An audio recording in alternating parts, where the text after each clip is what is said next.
there I was in Hawaii, and we went snorkeling the last day we were there, and we went with the woman that he was accompanying, who's a folk singer named Holly Neer, and on the boat on the way back, after this little snorkel trip, Holly said, "Oh, I'm reading this interesting book. It's called Wicked. It's by this guy named Gregory Maguire, and it's the Oz story from the Wicked Witch's point of view." And my jaw kind of dropped. I just thought, that is the best idea I've ever heard in my life. And it's perfect for me. It's exactly, in so many ways, it's what I like to write about. It takes something familiar and spins it around and comes from another point of view, which is my favorite kind of thing to do. And the subject matter seemed perfect, and the character seemed like someone that I could really identify with, and so on and so forth. So I just thought, that's for me. And I got back to the mainland the next day, and I called my lawyer and I said, okay, someone has the rights to this book because it's been out about a year. I'm going out to get it. You have to find out who has the rights, because I think I need to do this.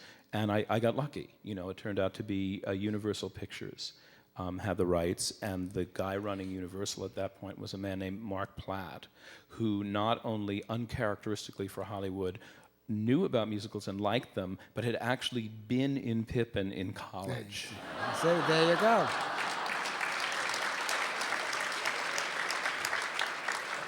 So my plea did not fall on deaf ears. And clearly, as I said earlier, everyone major has been influenced by Pippin.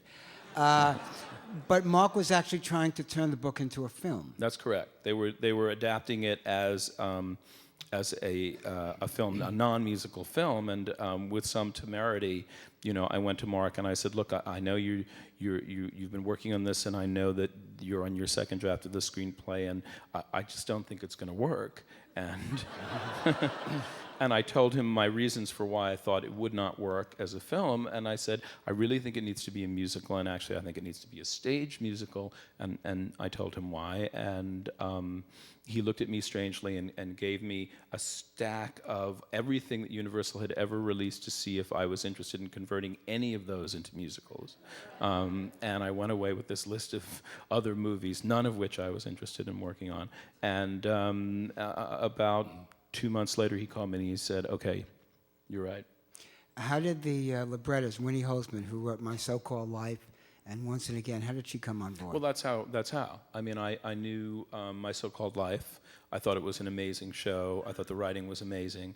I felt that because the leading characters were two young girls, it would be good to have a woman write the book, and particularly one who wrote those sorts of characters well, and I couldn't think of anybody better than Winnie, so I called her.